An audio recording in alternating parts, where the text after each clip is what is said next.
नमस्कार, हमारा उत्तराखंड देख रहे हैं आप और मैं हूं आपके साथ ज्योति।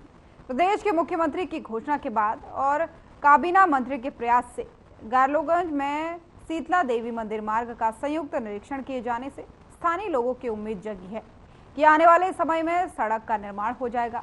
और इसी कड़ी में मसूरी वन विभाग और ग्रामीण निर्माण विभाग ने सड़क बनाए जाने को लेकर के संयुक्त निरीक्षण किया है ताकि रोड के निर्माण कार्य को शुरू किया जा सके। साथ ही आपको बता दें कि बारलोगंज में शीतला देवी मंदिर जाने के लिए सड़क करीब 800 मीटर बनी है। वहीं विगत दिनों मसूरी दौरे पर आए प्रदेश के मुख्यमंत्री पुष्कर सिंह धामी ने बारलोगंज शीतला देवी मार्ग बनाए जाने की घोषणा की थी, जिस पर सड़क का निरीक्षण संबंधित विभागों ने किया था।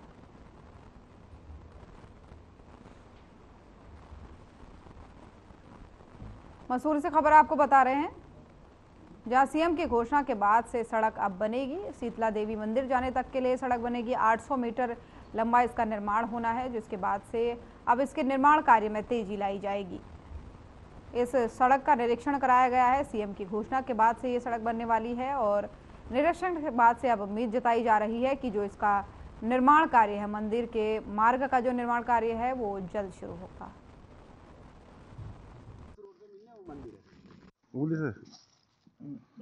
बालोगंज शीतला देवी मंदिर के नाम से ये रोड है। यहाँ पे ये मुख्यमंत्री की घोषणा में हो रखी है इसका। तो अभी तो इसका प्रपोजल बनाया जा रहा है। अभी ये आरईएस और वन विभाग द्वारा आज यहाँ पे ज्वाइंट वेरिफिकेशन हो रहा है कि कितने पेड़ उसमें आएंगे। तो यहाँ पे फिर उसके बाद पेड़ों की गणना की जाएगी। की जो घोषणा की थी माननीय मुख्यमंत्री जी की घोषणा के अंतर्गत हम लोग आज यहाँ पे ज्वाइंट इंस्पेक्शन में आ रखे हैं वन विभाग के साथ। और इसकी लंबाई लगभग 800 मीटर के करीब है और चौड़ाई 7 मीटर तक हम लोग इसकी लैंड एक्वायर के लिए प्रपोजल बनाते हैं। और इस बीच में जब ज्वाइंट इंस्पेक्शन होने के बाद जब भी पेड़ों की गणना होगी, उसी के हिसाब से जब तक वन विभाग और रेवेन्यू विभाग जो है परमिशन नहीं देता, उसके बाद ही हम लोगों का रूल है। अभी इनिशियल स्टेज में है। जैसे ही यहाँ से स्वीकृति मिलेगी उसके बाद इसका प्रपोजल शासन में जाएगा।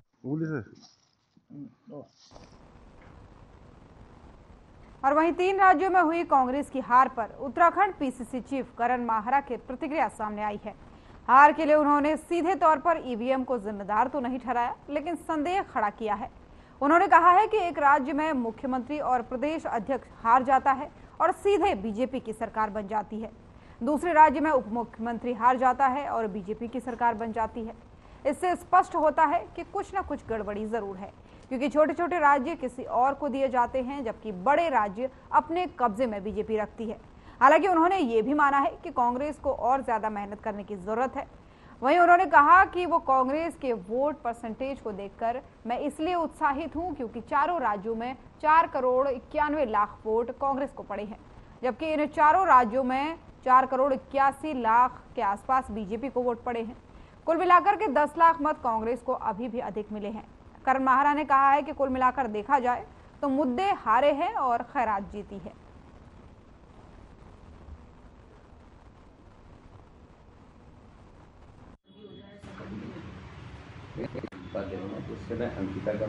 कि हमको एक तो बहुत ज़्यादा मेहनत करने की आवश्यकता है और ज़्यादा पेनिट्रेट करने की आवश्यकता है। दूसरा, ईवीएम को मैं सीधे तो नहीं कहूँगा, लेकिन कुछ ना कुछ तो है। मुख्यमंत्री हार जाता है एक स्टेट का और उसका प्रदेश अध्यक्ष हार जाता है और सरकार उनकी बन जाती है। एक स्टेट में उप मुख्यमंत्री हारता है और स्टेट में गवर्नमेंट बन जाती है। छोटे छोटे राज्य किसी और को दे दिए जाते हैं और बड़ा खेल अपनी तरफ हो जाता है। कहीं ना कहीं तो है, लेकिन वोट परसेंटेज को देखकर मैं थोड़ा उत्साहित भी हूँ। खबरों में वक्त हो चला है एक छोटे से ब्रेक का, जल्द हाजिर होंगे।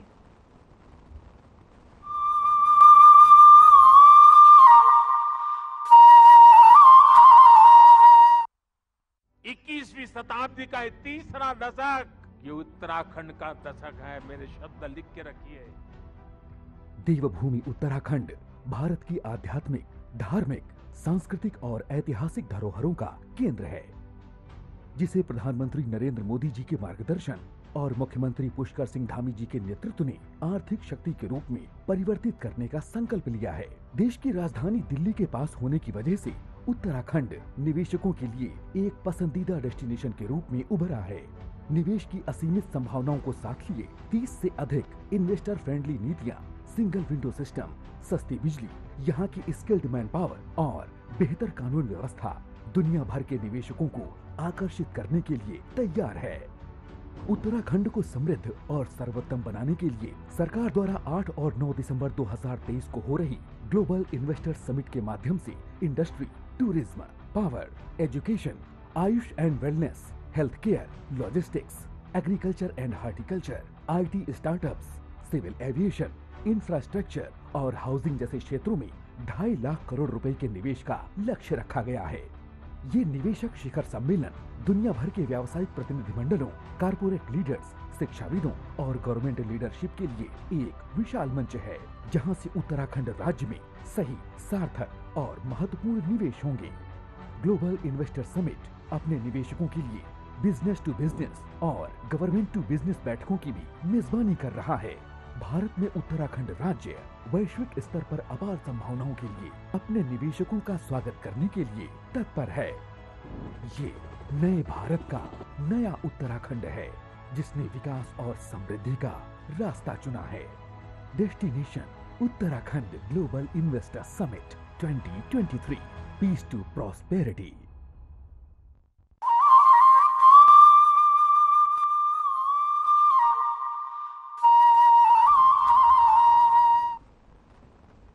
ब्रेक के बाद एक बार फिर से स्वागत है आप सभी का। चलिए खबरों में आगे बढ़ेंगे। एम्स की तर्ज पर उत्तराखंड में आयुर्वेदिक संस्थान खुलने जा रहा है, जिसकी राह आसान हो गई है। वहीं उत्तराखंड शासन में आयुष सचिव पंकज कुमार पांडे ने बताया कि पिछले दिनों केंद्र सरकार के आयुष मंत्री ने राज्य सरकार को पत्र लिखा था कि राज्य में किसी आयुर्वेद कॉलेज का प्रपोजल केंद्र को भेजे, जिसे अपग्रेड कर all India Institute of Ayurveda में तब्दील किया जा सके। इसको लेकर राज्य सरकार ने हरिद्वार स्थित ऋषिकुल कॉलेज का प्रपोज केंद्र सरकार को भेज दिया और इसको जल्द ही केंद्र की संस्तुति मिल सकती है। पंकज कुमार पांडे ने केंद्रीय आयुष सचिव से मुलाकात कर सहमति दी है। साथ ही कहा गया है कि इस एक प्रस्ताव आयुष मिशन के सप्लीमेंट्री ग्रांट के तहत भी भेजा जाए और भारत सरकार इसे डायरेक्ट टेकअप कर रही है।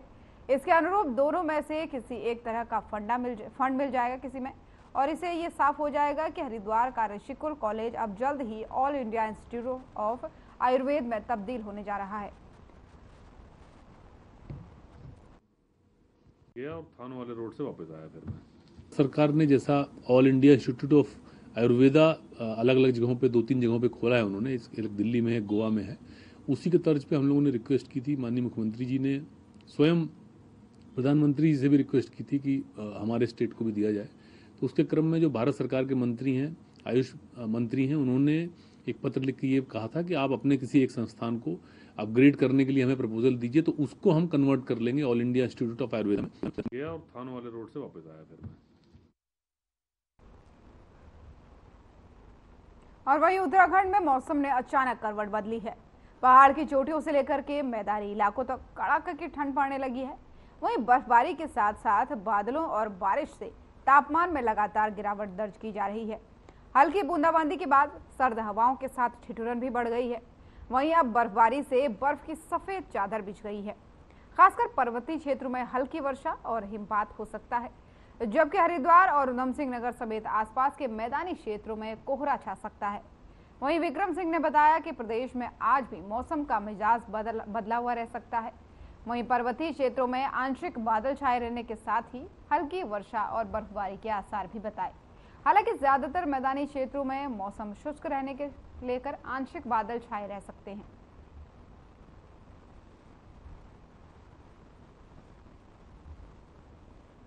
कुछ बादल छाए हुए हैं और थोड़ी बहुत अगर पास्ट 24 आवर्स की बात करें तो उसमें रेनफॉल एक्टिविटी कुमाऊं रीजन में हमको कुछ जगहों तक में बहुत हल्की जो बारिश की एक्टिविटी वो मिली है। आज अगर बात करें तो आज भी ये पूरे प्रदेश में जो है मैं कहूँगा जो है, अगर गढ़वाल रीजन की बात करें हिल्स की खासकर, तो वहाँ पे इक्का दुक्का जगहों में हल्की या बहुत हल्की जो बारिश है वो देखने को मिलेंगी इक्का दुक्का जगहों में। खबरों में वक्त हो चला एक छोटे से ब्रेक का, जल्द हाजिर होंगे।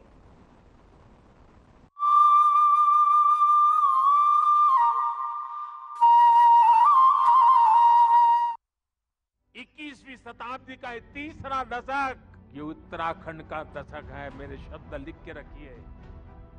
देवभूमि उत्तराखंड भारत की आध्यात्मिक, धार्मिक, सांस्कृतिक और ऐतिहासिक धरोहरों का केंद्र है, जिसे प्रधानमंत्री नरेंद्र मोदी जी के मार्गदर्शन और मुख्यमंत्री पुष्कर सिंह धामी जी के नेतृत्व ने आर्थिक शक्ति के रूप में परिवर्तित करने का संकल्प लिया है। देश की राजधानी दिल्ली के पास होने की वजह से उत्तराखंड निवेशकों के लिए एक पसंदीदा डेस्टिनेशन के रूप में उभरा है।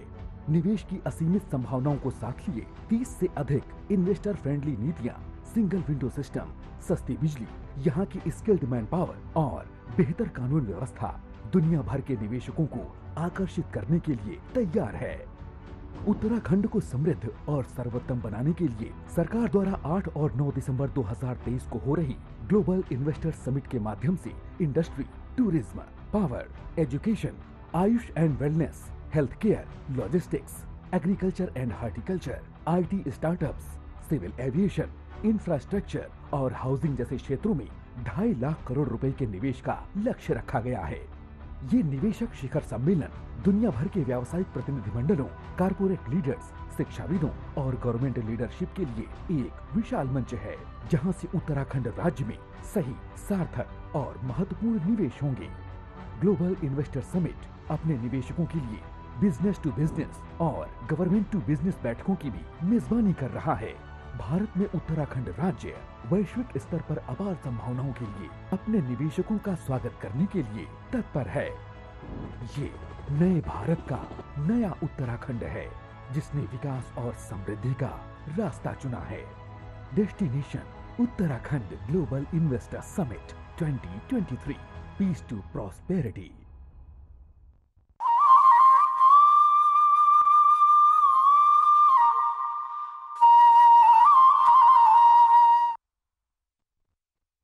कृपया अपना स्थान ग्रहण करें। कार्यक्रम की श्रृंखला को आगे बढ़ाने से पूर्व संस्कृत के एक श्लोक से मैं कार्यक्रम को आगे बढ़ाना चाहूंगी। नाभिषेको न संस्कारः सिंहस्य क्रियते मृगे विक्रमार्जित राज्यस्य स्वयमेव मृगेंद्रता। अर्थात शेर जंगल का राजा तो होता है, लेकिन ना तो उसका अभिषेक होता है और ना ही कोई संस्कार होता है। वह अपने पराक्रम से उस राज्य को अर्जित करके मृगेंद्र बनता है। उसी प्रकार हमारे माननीय मुख्यमंत्री अपने कुशल नेतृत्व, दूरदर्शिता एवं विराट व्यक्तित्व से अर्जित उत्तराखंड राज्य के स्वयंभू नायक हैं, जो कि इस देवभूमि की उन्नति एवं उत्कर्ष हेतु सदैव प्रतिबद्ध रहते हैं। और एक ऐसे उत्कृष्ट उत्तराखंड के निर्माण का श्रेय जाता है यहाँ के सुशासन को, जिसमें समाज के अंतिम पायदान पर खड़े व्यक्ति को देखते हुए फैसले लिए जाते हैं। और यह सब संभव हो पाता है यहाँ के कुशल नेतृत्वकर्ता माननीय मुख्यमंत्री उत्तराखंड शासन श्री पुष्कर सिंह धामी जी के कुशल सुशासन एवं संचालन के माध्यम से। इसी कड़ी को आगे बढ़ाते हुए मैं आप उनको उनके आशीर्वचनों के लिए आमंत्रित करती हूँ।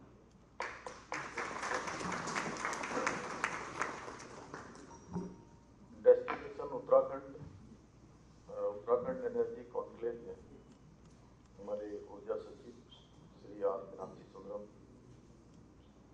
अपर सचिव श्री रंजना जी, हमारे सभी निगमों के सभी MD, सभी चेयरमैन और सभी आए हुए हमारे विभिन्न उद्योग समूह संस्थानों के सभी प्रमुख, सभी प्रतिनिधिगण, सभी का मैं आज इस ऊर्जा कॉन्क्लेव में, ऊर्जा सम्मेलन में आप सभी का मैं स्वागत करता हूं।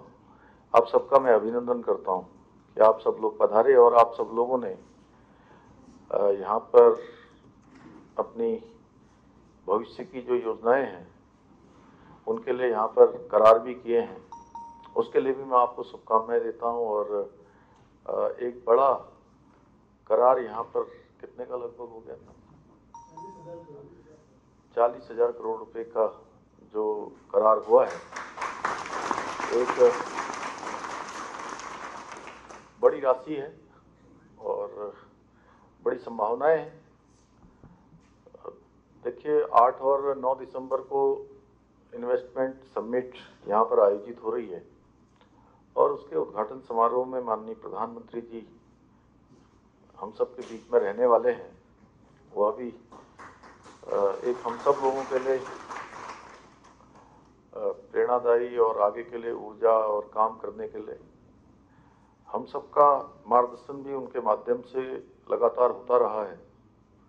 और उन्होंने जो कुछ योजनाएं अपने मुख्यमंत्री रहते हुए गुजरात में शुरू करी थी, जैसे उन्होंने वाइब्रेंट गुजरात शुरू किया था। आप सब लोग इस उद्योग समूह से, व्यापार से सब लोग आप लोग जुड़े हुए हैं, जानते हैं। तो उन कठिन परिस्थितियों में वहाँ काम हुआ था और उसी से प्रेरणा लेकर हमने भी यहाँ ये डेस्टिनेशन उत्तराखंड शुरू किया।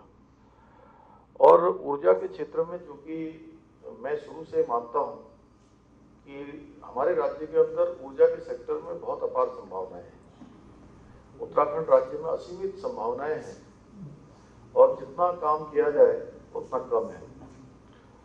और मेरे को जब क्योंकि पहली बार में मैं जब इस जिम्मेदारी में आया,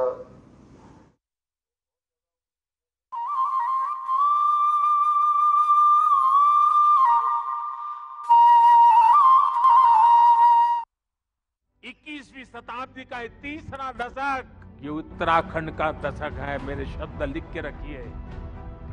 देवभूमि उत्तराखंड भारत की आध्यात्मिक, धार्मिक, सांस्कृतिक और ऐतिहासिक धरोहरों का केंद्र है, जिसे प्रधानमंत्री नरेंद्र मोदी जी के मार्गदर्शन और मुख्यमंत्री पुष्कर सिंह धामी जी के नेतृत्व ने आर्थिक शक्ति के रूप में परिवर्तित करने का संकल्प लिया है। देश की राजधानी दिल्ली के पास होने की वजह से उत्तराखंड निवेशकों के लिए एक पसंदीदा डेस्टिनेशन के रूप में उभरा है।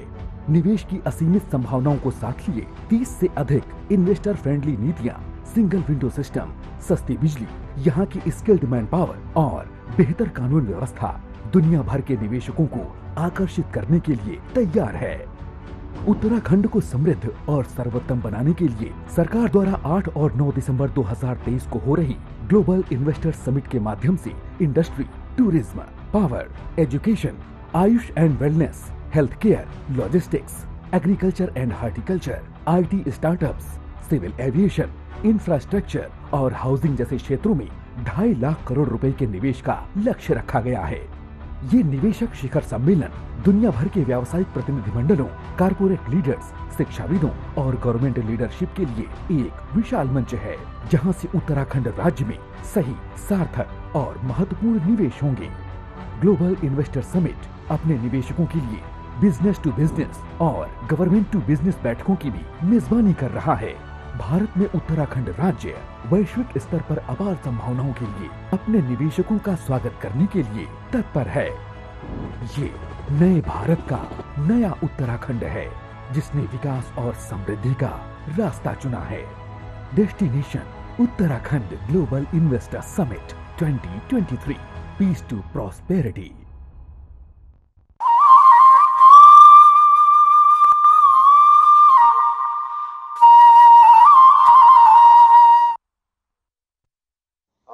कम्युनिकेशन शुरू किया जाए और कम्युनिकेशन के माध्यम से ये जानकारी जरूर ली जाए कि आखिर क्या कारण रहा कि इतने सालों में ये सब चीजें जो जिसके लिए हमने राज्य बनाया था, इस राज्य के लिए जिन लोगों ने सपने देखे थे, राज्य के बारे में सोचा था, या राज्य की जब अवधारणा आई थी तो राज्य कैसा होगा और उसमें ऊर्जा सेक्टर का बहुत बड़ा योगदान होगा, ये सोच विद्यमान रही और तभी राज्य बनने की दिशा में आगे काम हुआ कि ऊर्जा इसका प्रमुख सेक्टर होगा, ये ऊर्जा प्रदेश होगा।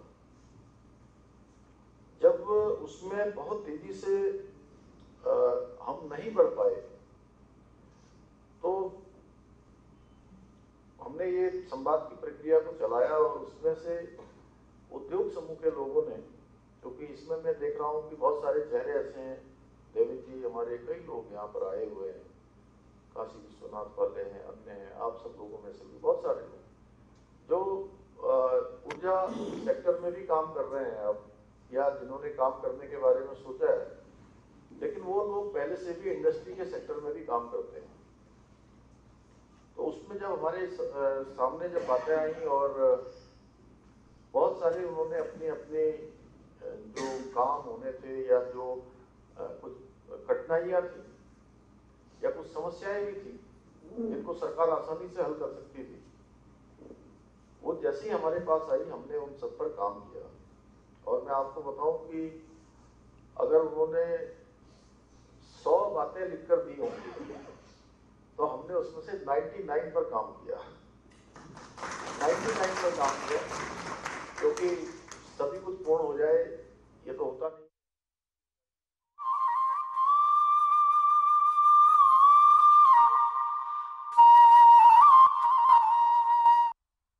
21वीं शताब्दी का ये तीसरा दशक, ये उत्तराखंड का दशक है। मेरे शब्द लिख के रखिए।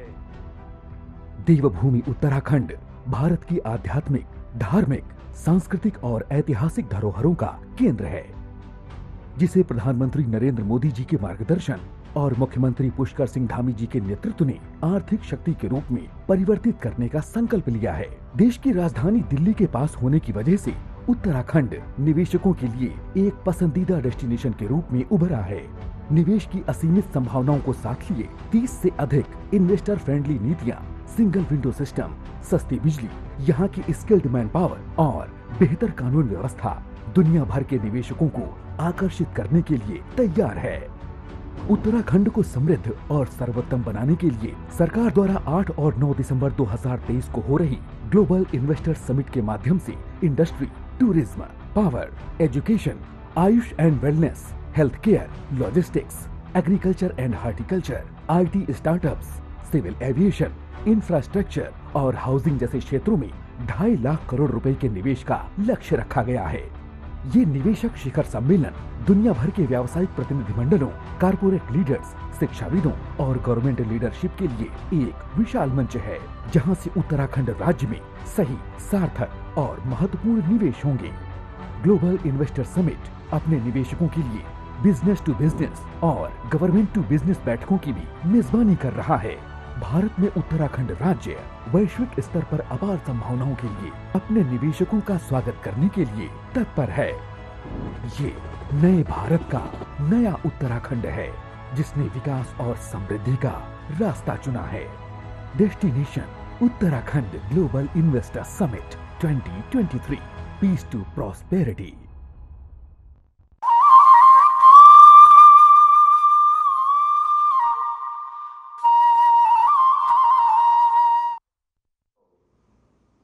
कम से कम मैं धरातल पर काम करने पर विश्वास रखता हूं और उस प्रक्रिया को हमने रोका नहीं। उस प्रक्रिया को निरंतरता से हमने जारी रखा। कभी हम उद्योग मित्र की बैठक करते थे, कभी आप सबके बीच में से अगर किसी ने व्यक्तिगत रूप से मिलने की बात कही हो या कोई बात हुई हो तो चीफ सेक्रेटरी उनको भी मैंने कहा कि आप बैठक करिए, आप सबसे मिलिए, आप लोगों की बात करिए। बल्कि मैं अपने जिलाधिकारियों को और पुलिस के जो कप्तान हैं जिलों के, उनको भी मैंने पिछले दिनों कहा कि आगे से ये प्रक्रिया शुरू करी जाए कि जो भी हमारे राज्य के अंदर उद्योग चलाने वाले हैं, कोई भी इंडस्ट्री चलाते हैं, कोई भी व्यापार करते हैं, तो उनकी भी आप बीच में जो है इस प्रकार की बैठक करिए और उनसे पूछिए कि आखिर आपको क्या परेशानी हो रही है। ये संभव नहीं होता कई बार कि आप सीधे सचिवालय आइए, सीधे सेक्रेटरी से मिलिए, चीफ सेक्रेटरी से मिलिए, दूर पड़ता है।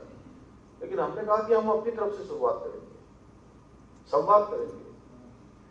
और ऊर्जा के क्षेत्र में मुझे कुछ लोग मिले, बोले कि हम उत्तराखंड में काम करना चाहते थे शुरुआत में, लेकिन आपके यहाँ थोड़ा पॉलिसी हमको उस प्रकार की लगी, अभी जैसा देवेंद्र जी ने कहा, अन्य लोगों ने कहा, लेकिन हमने उसमें बहुत परिवर्तन किया। आप ही में से अभी कुछ लोग आए कि आपने बहुत अच्छी पॉलिसी बनाई है। जो कमी जहां भी थी हमने कोशिश करी है कि उसको ठीक करें। जैसे हमने 27 नई पॉलिसी बनाई है इस इन्वेस्टर समिट से पहले, जब हम इसकी तैयारियों में गए थे, और बहुत सारी पॉलिसियों में हमने अभी संशोधन किया है। ऊर्जा के क्षेत्र में, सौर ऊर्जा के क्षेत्र में, जल विद्युत के क्षेत्र में, और अभी बायो एनर्जी के लिए कहा कि अभी हमारे यहाँ पर वो है, तो उसको बायो एनर्जी के लिए भी आपकी तरफ से सुझाव आया है, उस पर भी हम काम करेंगे। हमारा हेतु है कि राज्य के अंदर जो संभावनाएं हैं वो आगे बढ़े, और जो भी उद्योग आप एनर्जी के सेक्टर में, अन्य सेक्टर में